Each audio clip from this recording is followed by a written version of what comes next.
Boss, I need to talk to you about this. Quiet. Can you meet me at her cell here on the base? Whenever's fine. Thanks.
She, refuses to wear clothes.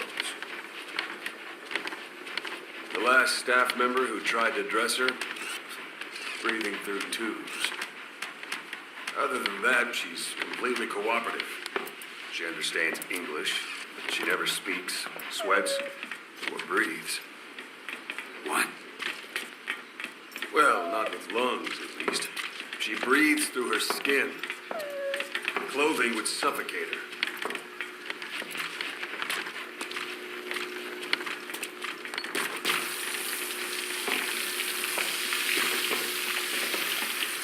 Showers are okay, but she can't be submerged.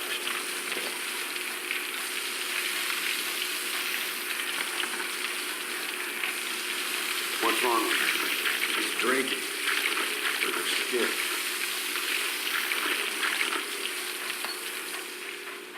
She's okay? She's okay. She just can't move when she's taking in water. Look.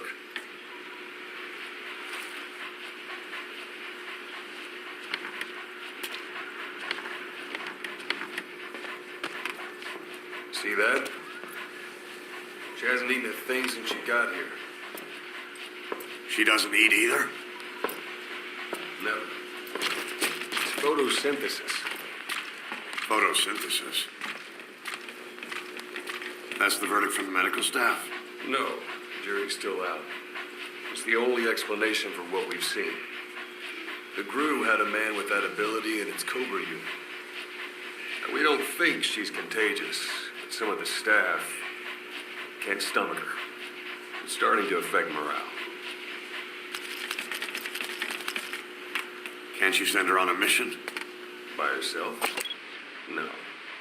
But as you know, she does have skill. Why not take her out on one of your missions? She seems to like you. Of course, only if you think she'll be useful. Next time you go out, you keep her in mind.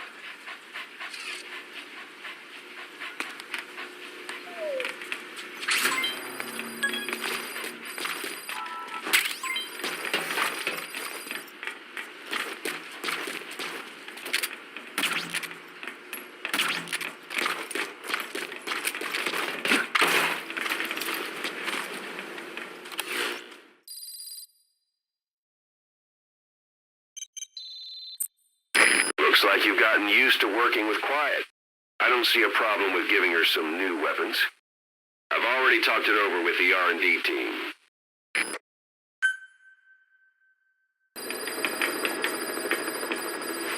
Being a scout sniper, there are two tasks you can give quiet. The first is to infiltrate an outpost ahead of you and scout out the enemy's positions. The second is to send her to a sniping position and have her cover your infiltration. The kind of sniper support she'll provide will depend on the weapon you give her. Of course, this is all assuming she's willing to follow orders. You called that thing Sahelanthropus. Where does the name come from? Well, several years ago, an excavation team discovered a hominid skull in the Sahel region. Central Africa. the Southern Sahara. Cypher gave the specimen the name Sahelanthropus, man of Sahel. And then they covered the whole thing up. Why? They probably wanted to monopolize information about human evolution to have a head start in their genetic research. At least, until they had an idea of what they'd found. It was that big of a discovery, huh? Sahelanthropus was a gracile hominid, estimated to have lived about 7 million years ago. What's significant about it is how its skull's foramen magnum faces down. In other words, its spinal column supported its head from underneath. It stood upright. Right.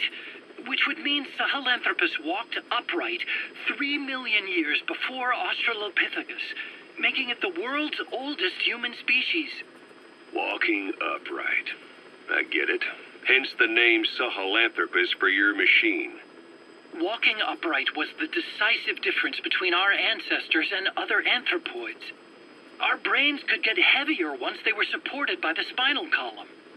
That led to the use of tools and the development of complex communication through language. Only man is capable of this.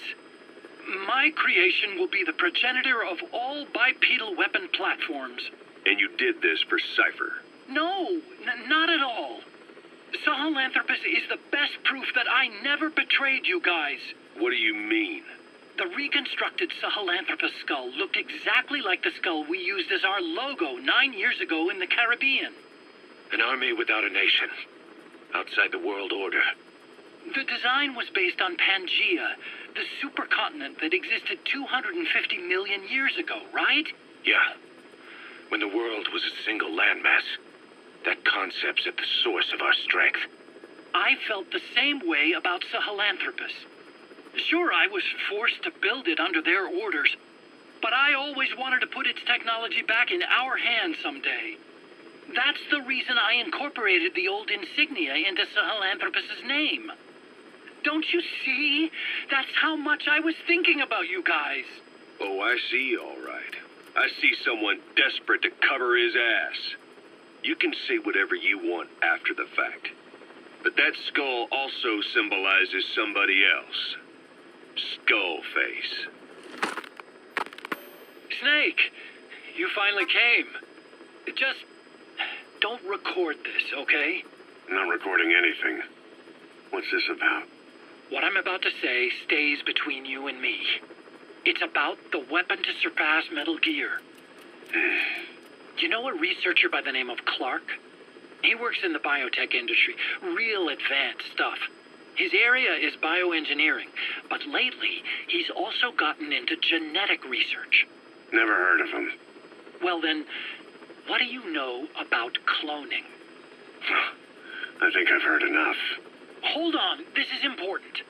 Cloning lets you create a genetic copy of an organism. You take the nucleus of one of its cells, and you swap it with the nucleus of an unfertilized egg from another member of the same species. They started out working with plants, but since then they've had success with other organisms, including mammals. It's a hot area for a lot of places right now. Corporations, universities, research groups. There's no shortage of scientists out to get famous and patent their work, with morality taking a back seat. Isn't that a little outside your field? It's got nothing to do with my research. But I thought it might be of interest to you. Cloning, and Dr. Clark, I mean. Go on. Now, this is really highly classified stuff, but I've heard that an American biotech company has successfully cloned a human being. What's more, it happened over 10 years ago, and the researcher behind it was Dr. Clark. You've really never heard of him? I don't meet many doctors. This Dr. Clark is a complete ghost, even to others in his field. His age, where he comes from, that might not be his real name. And I can't even say for sure he's a he. Clark's employer, ATGC, its company motto is embracing your hopes, preserving talent. What does this have to do with me? Cypher. Dr. Clark works for ATGC, and they have connections to DARPA. Cypher couldn't function without the communications network DARPA's built. meaning Cypher has to be a part of the Pentagon, or at least the two are joined at the hip. DARPA is a driving force behind human cloning. It's a pretty high priority project for them. And this Dr. Clark, some say he's a pivotal player in Cypher. But that's not all. Every cell nucleus in an organism contains the genetic information for that organism. Think of it as a blueprint for life. Clark appears to be working on how to decode this information and rearrange it at will. If you could do that, it would mean being able to custom design human beings for specific purposes. Can you believe that? Suppose for a moment that this is all fact. A man of your talents, if your genetic information died with you, that would be a terrible loss for mankind. But what if mankind could preserve you for future generations by cloning you? All right, enough. I get the idea. Look, I know it's inductive reasoning, but this weapon to surpass Metal Gear they're developing in Africa, I believe it's something that uses this new technology. Speaking as a fellow scientist, it chills me to the bone. That's rich coming from you. If genes serve as our blueprint, then I wonder if they include an impulse that drives us to tweak the design. Can you imagine that? Genes, encoded with information that wants its children to decode it. Is life itself putting the direction of our next evolution in the hands of scientists? I guess it would take some real arrogance to believe that. And yet, it could be what Cypher's after. I think you're barking up the wrong tree. But that was an interesting story. It'd make a good movie. You have to believe me. Where'd you hear all this anyway? Where? I just overheard it in bits and pieces while I was forced to do that research for them. Right. Wait a minute. Look, I want to help you. I want to be of service here. I'm risking my life with this. Is that so? Maybe it's time we brought someone else into the conversation. No, not him. Not Ocelot. You can't do this.